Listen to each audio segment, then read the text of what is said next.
بسم اللہ الرحمن الرحیم۔ محترم سامعین،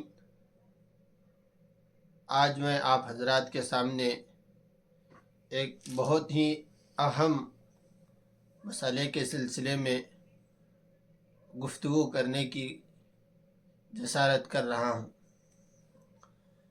آپ سبھی حضرات کو اس بات کا علم ہوگا کہ حال ہی میں حضرت مولانا مفتی طارق مسعود صاحب پر بہت سارے لوگوں نے گستاخی کا الزام لگایا ہے، اور ان کا ایک بیان جو کینیڈا میں انہوں نے کیا تھا، اس بیان پر بہت سارے لوگوں نے اعتراضات درج کرائے اور ایک ہنگامہ کھڑا کیا اور ان کے اوپر گستاخی کے الزامات لگائے، جبکہ حضرت مولانا مفتی طارق مسعود صاحب کے الفاظ سے کسی طرح کی بھی گستاخی معلوم نہیں ہوتی۔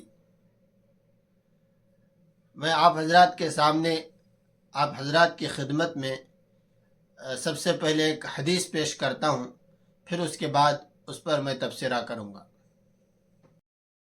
صحیح بخاری حدیث نمبر 3007۔ یہ اس کے بعد عربی عبارت ہے، چونکہ ویڈیو زیادہ لمبا نہ ہو جائے اس لیے میں یہ عربی عبارت چھوڑ کر صرف ترجمہ آپ حضرات کو سناتا ہوں۔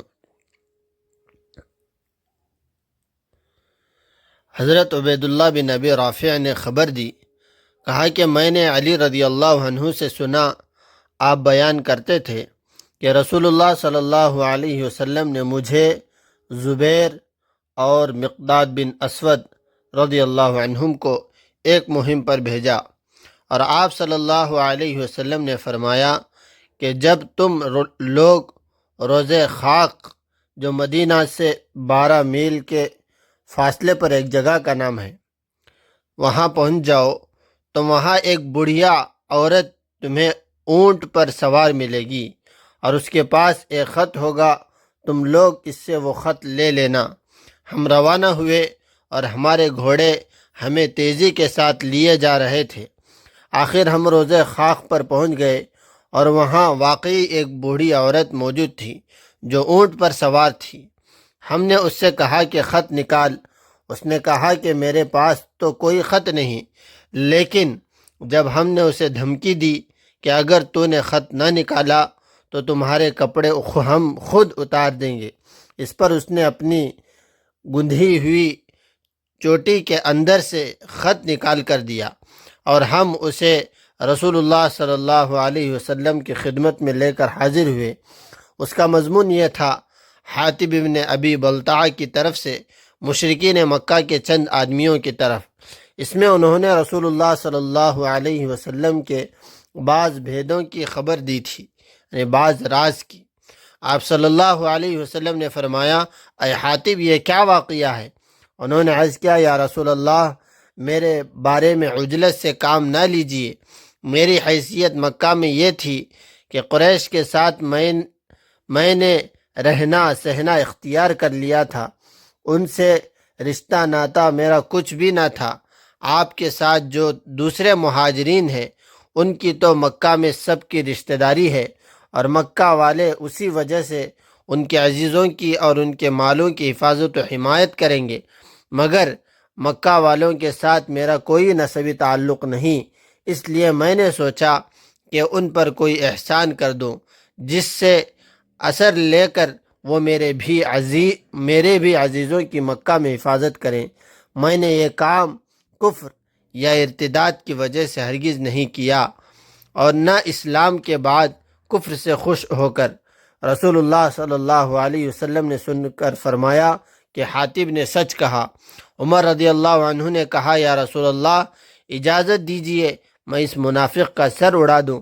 آپ صلی اللہ علیہ وسلم نے فرمایا، نہیں، یہ بدر کے لڑائی میں مسلمانوں کے ساتھ مل کر لڑے ہیں، اور تمہیں معلوم نہیں، اللہ تعالیٰ مجاہدین بدر کے احوال پہلے ہی سے جانتا تھا، اور وہ خود ہی فرما چکا ہے کہ تم جو چاہو کرو، میں تمہیں معاف کر چکا ہوں۔ حضرات نے سنا کہ اس واقعے میں جو اہم بات مجھے آپ کو بتانی ہے وہ ہے کہ حضرت حاتب ابن ابی بلتع رضی اللہ تعالیٰ عنہ نے جو خط لکھ کر مکہ روانہ کیا تھا اور اللہ کے نبی صلی اللہ علیہ وسلم کو وحی کے ذریعے سے بات معلوم ہوئی، وہ خط ملا، تو اللہ کے نبی صلی اللہ علیہ وسلم نے حاتب ابن ابی بلتع سے پوچھا کہ یہ کیا بات ہے؟ تو حضرت حاتب ابن ابی بلتع رضی اللہ تعالیٰ عنہ نے کہا کہ اللہ کے رسول، میں نے یہ کام کفر یا ارتداد کی وجہ سے ہرگز نہیں کیا اور نہ ہی اسلام کے بعد کفر سے خوش ہو کر کیا ہوں۔ تو اللہ کے رسول نے فرمایا حاتب نے سچ کہا۔ یہ بتانا ہے کیا حضرت حاتب ابن ابی بلتع رضی اللہ تعالیٰ عنہ کے اس فعل کو اللہ کے نبی نے گستاخی پر محمول کیا؟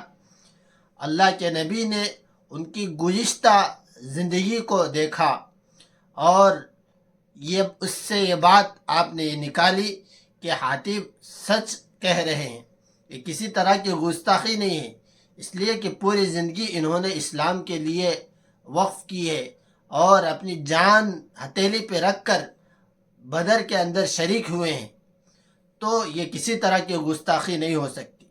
تو اسی طرح سے یہی بات مفتی صاحب پر صادق آتی ہے کہ مفتی صاحب کی آپ دینی خدمات دیکھیں کہ وہ قریہ قریہ اور گاؤں گاؤں ملک ملک اللہ کے نبی کی محبت کو بیان کرنے کے لیے، قرآن کی عظمت کو بیان کرنے کے لیے وہ اسفار کرتے ہیں اور ہزاروں ان کے شاگرد ہیں، اور پوری زندگی انہوں نے، خود مفتی صاحب نے ایک اپنے بیان میں کہا کہ جب میں 18 سال کا ہوا یا 15 سال، غالباً مجھے صحیح یاد نہیں ہے کہ میں 15 سال یا 18 سال کا ہوا تو میں نے نیت کر لی تھی کہ میں اپنی پوری زندگی دین کے لیے وقف کر دوں۔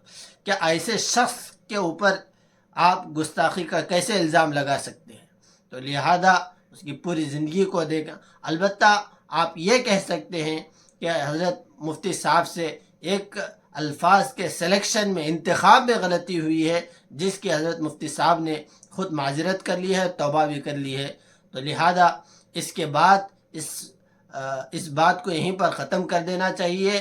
اس کو لے کر اور بوال مچانا، فتنہ مچانا، یہ کسی مسلمان کو زیبا نہیں دیتا۔